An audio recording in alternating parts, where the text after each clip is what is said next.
It's a really big decision that many designers face.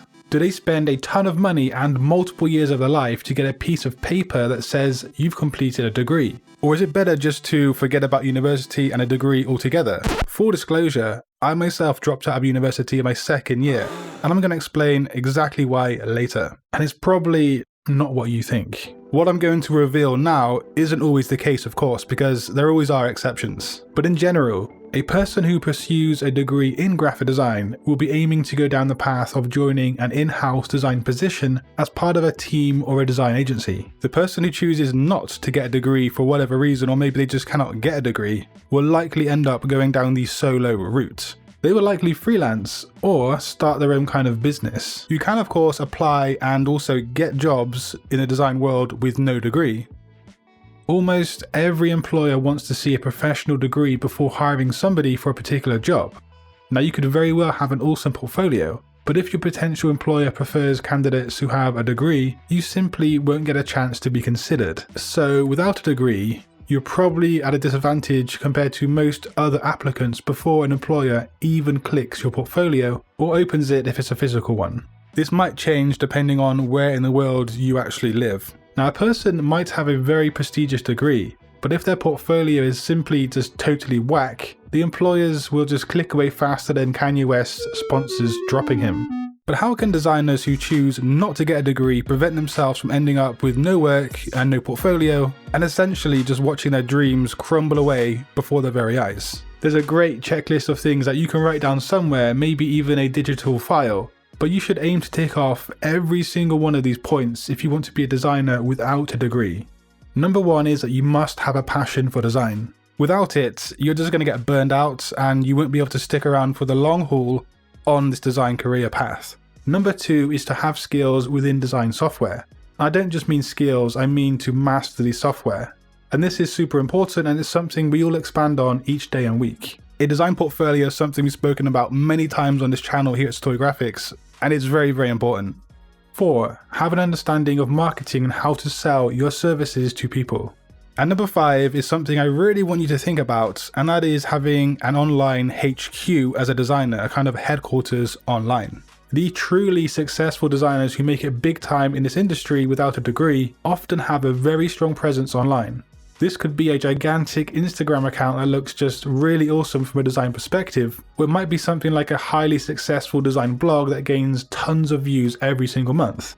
An example of that springs to mind is Spoon Graphics. Or it could be a YouTube channel like the very thing you're watching right now. This 5th item on the list is ever more important these days, and of course it doesn't happen overnight.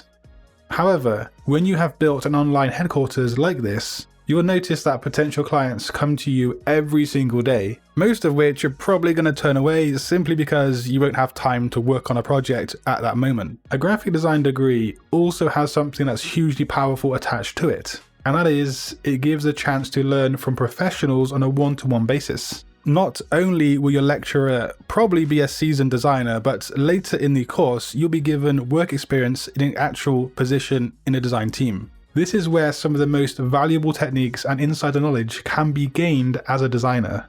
Without the degree, people need to research and discover this stuff on their own, and it will most definitely take longer to do. And something else I didn't learn in college was coding, but thanks to today's sponsor, that really doesn't matter. RadioMag isn't just a conventional web builder. Instead, it uses a convenient drag and drop editor for laying out your most adventurous design ideas. Now you can easily and quickly add some animations to your sites, or you can use the RadioMag Shots feature, which will really give you unique and interactive touches to your websites. For some more quick uniqueness, you can perhaps add a custom cursor, or you can just simply play around with RadioMag's advanced typography features and build typographic solutions that will really resonate with your viewers. But probably the best way to get started with RadioMag is to pick out a template from the variety of different ones that are customizable that RadioMag actually does offer. The flexible project templates let you create a site quickly and customize them to fit your needs, whether it's a landing page, presentation, e-commerce website, or just an editorial. You can also turn projects into templates for the future, which will save you heaps of time in your workflows. Now you can use RadioMag right now, and you can sign up to the free plan without using credit cards at all. There are a lot of flexible plans that you can choose from. and you can pay the price depending on the number of projects that you're going to create and the features that you want to use. However, the freelancer plan allows you to create up to 5 different websites with unlimited numbers of pages and map in 3 domains onto your accounts. Now you can invite up to 2 collaborators onto your projects when you use the collaboration function with ReadyMag. With the promo code Satori16, the first 50 users can try the freelancer plan only for $16.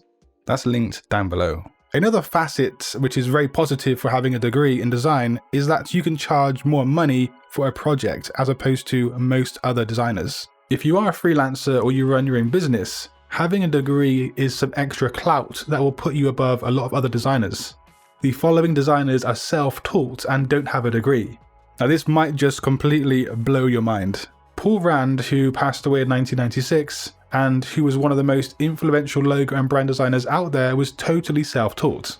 Stephen Heller is another self-taught graphic designer. Stephen happens to be an educator mainly these days, but his work is notorious. And here's the biggie. As a surfer, David Carson began in graphic design only after taking a 2-week graphic design course in 1980.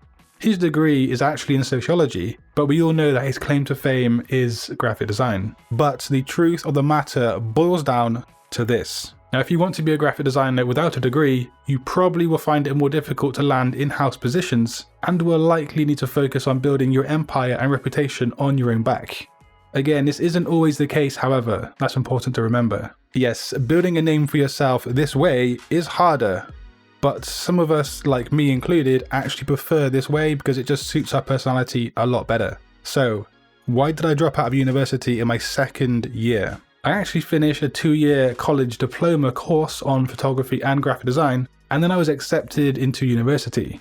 Now, you might have seen an old video on this channel where I speak about how to overcome anxiety disorders and stuff like that. Well, I myself suffered with anxiety in a huge way because I had diagnosed anxiety disorders, and it got to a point in university where it was so bad that a lot of the time I just couldn't even go out of the door to university. It's very difficult to understand unless you've actually been in the mindset of someone with a diagnosed anxiety disorder. But anyway, I ended up self-medicating with kind of prescription drugs, and I got into a very dark place actually in life. It was a very messy and a very gloomy outlook back then. I ended up leaving university because of this, and I then got myself organized, I got myself back on track, I got myself completely free of these things. I traveled the world and I learned a lot about myself, the brain, the mind, and graphic design. Then the rest is history, of course. But yeah, if you want to know how to create a very good, a very effective design portfolio, which was number 3 on our checklist today, just click the video on screen. And until next time guys, design your future today.